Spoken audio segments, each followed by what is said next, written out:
किसी भी लड़की के लिए पहली रात अपने पति से ना सुनना बहुत ज्यादा परेशान करने वाली बात होती है और नीता को इस बात ने बहुत परेशान किया। 1 मिनट में उसे लगा कि क्या उसने कोई गलती कर दी शादी करके, और उसकी आंखों से आंसू झरने लगे। आगे की कहानी विस्तार से सुनिए। नीता एक मिडिल क्लास फैमिली से है। नीता घर में सबसे बड़ी है और वो 3 भाई बहन हैं। भाई सबसे छोटा है। नीता पढ़ाई में अच्छी थी। घर वाले इतने सक्षम न होने के बावजूद भी नीता ने कोचिंग लेकर अपनी एमएससी की पढ़ाई जारी रखी। सभी रिश्तेदारों ने नीता और घरवालों को टोका था कि ज्यादा पढ़ी लिखी लड़की हो तो भी हमारी कास्ट में शादी में प्रॉब्लम होती है, इसीलिए लड़की को ज्यादा पढ़ाओ मत। हम मिडिल क्लास फैमिली में ऐसा ही होता है, सब कुछ शादी के लिए ही होता है। हर लड़की की तरह नीता की भी यही ख्वाहिश थी कि उसे ऐसा पति मिले जो उसे समझे। समाज और रिश्तेदारों की वजह से अब नीता के घर वाले भी उसकी शादी की जल्दी करने लगे।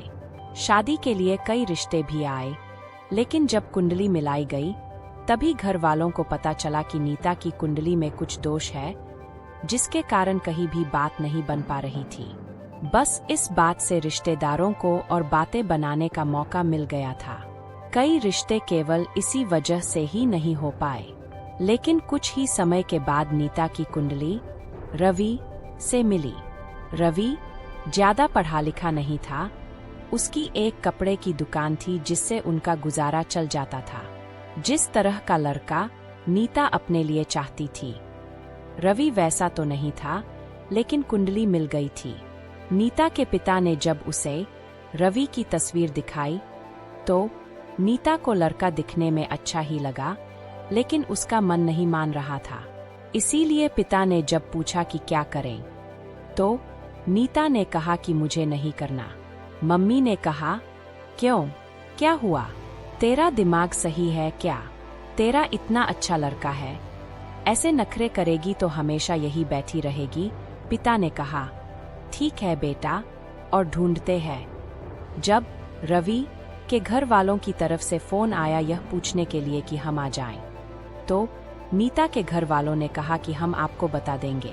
इस बात से वे भी समझ गए थे कि उनकी तरफ से हाँ नहीं है, इसलिए उन्होंने फिर दूसरी बार फोन नहीं लगाया। उस ना के बाद नीता के लिए फिर से रिश्तों की तलाश शुरू हो गई। माँ थोड़ी नाराज थी, क्योंकि उन्हें लगता था कि नीता को रवि के लिए मना नहीं करना था। करीब 6 महीने तक खोजने के बाद भी नीता के लिए कोई रिश्ता नहीं मिला। अब पिता के चेहरे पर भी परेशानी थोड़ी ज्यादा दिखने लगी थी और यह बात नीता को साफ दिखाई दे रही थी। आखिर एक दिन नीता की माँ ने यह कहा कि अब भी हम लोग रवि से बात करके देखते हैं, शायद तुम दोनों की जोड़ी ही बनना तय हुआ हो। माँ के कहने पर नीता ने इस बार हाँ कह दिया। शादी जल्दी में हो गई, लेकिन नीता ने एक बात नोटिस की कि रवि ने उससे अभी तक कुछ बात नहीं की थी। सुहागरात की घड़ी आ गई। नीता ने फेरों के साथ ही रवि को अपना लिया था। अब सेज पर उसका इंतजार कर रही थी। रवि कमरे में आया, दरवाजा बंद किया और बिस्तर पर आकर नीता के पास बैठ गया। और सबसे पहली बात जो रवि ने पूछी वो थी, मुझे पता चला था कि तुम मुझसे शादी नहीं करना चाहती थी क्योंकि मैं पढ़ा लिखा नहीं हूँ। उसकी आवाज में थोड़ा गुस्सा था। फिर वो बोला, देख अब तुझे इस अनपढ़ के पास ही आना पड़ा। नीता को यकीन नहीं हुआ कि वह ये बातें सुन रही थी। नीता के मन में शादी से पहले ही कुछ शंकाएं थी, लेकिन उसने सोचा कि समय के साथ सब कुछ ठीक हो जाएगा। आखिरकार कई लड़कियों की तरह उसकी भी यही इच्छा थी कि उसका पति उसे समझे और उसे प्यार दे। शादी के शुरुआती दिनों में नीता ने अपने जीवन को नए सिरे से जीने की उम्मीद की थी, लेकिन रवि का बर्ताव उसे निराश कर रहा था। सुहागरात की पहली मुलाकात में ही रवि ने जो बात कही वह उसके दिल को चीर गई। नीता ने अपने पति से प्यार और अपनापन पाने की उम्मीद की थी, लेकिन उसे उपेक्षा और ताने मिले। अगले कुछ दिनों तक नीता ने अपने घर के कामों में खुद को व्यस्त रखने की कोशिश की। उसकी सास और ससुर का स्वभाव अच्छा था, लेकिन रवि का व्यवहार उसके लिए कठिन था। उसे ऐसा लगने लगा था कि रवि उसके खिलाफ कोई मनमुटाव पाले हुए है। हर रात जब नीता कमरे में होती, रवि उससे दूर रहने का बहाना ढूंढता। उसे अपने दोस्तों से बात करते हुए सुनना और उनके बीच अपने बारे में ताने सुनना बेहद तकलीफदेह था। नीता ने महसूस किया कि उसकी शादी और पति के प्रति सभी उम्मीदें टूट रही थीं। लेकिन नीता कमजोर नहीं थी। उसने ठान लिया कि वह इस परिस्थिति का सामना करेगी और खुद को टूटने नहीं देगी। वह समझ गई कि रवि उसे नीचा दिखाना चाहता है, इसलिए उसने फैसला किया कि वह उसकी इस चाल को नाकाम करेगी। उसने यह दिखाना शुरू किया कि उसे रवि की बातों का कोई असर नहीं हो रहा है। वह बेवजह खुश रहने लगी, अपनी सास-ससुर के साथ अच्छे से पेश आने लगी और मंदिर व बाजार भी उनके साथ जाने लगी। धीरे धीरे रवि यह महसूस करने लगा कि नीता को उसकी बातों से कोई फर्क नहीं पड़ रहा है। उसकी सभी कोशिशें उसे दुखी करने में नाकाम हो रही थीं। समय के साथ रवि के चेहरे पर निराशा दिखने लगी।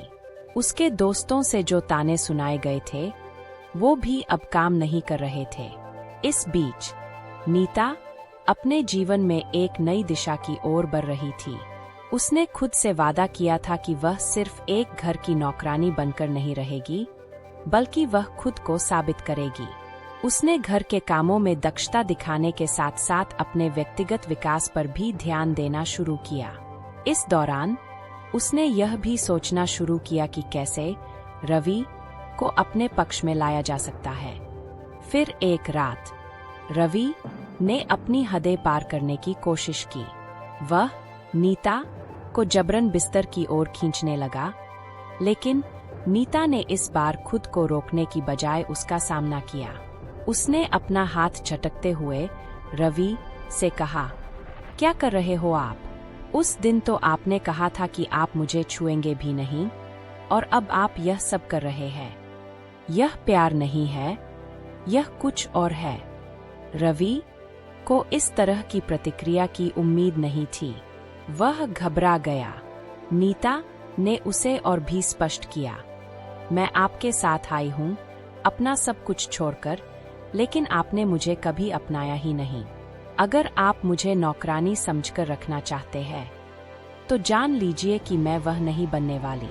जब तक आप मुझसे सच में प्यार नहीं करते और मुझे अपना नहीं मानते, तब तक मैं आपको अपने करीब नहीं आने दूंगी। नीता के इस दृढ़ और स्पष्ट रवैये ने रवि को सोचने पर मजबूर कर दिया। वह समझ गया कि नीता सिर्फ एक पुतली नहीं है जिसे वह अपनी मर्जी से चला सके।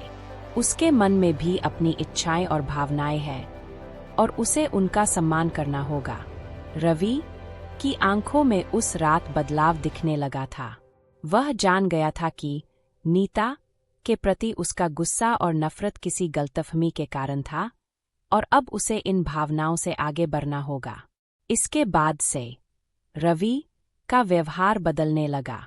वह नीता से नजरें मिलाने में भी झिझकने लगा और अपनी गलतियों पर विचार करने लगा।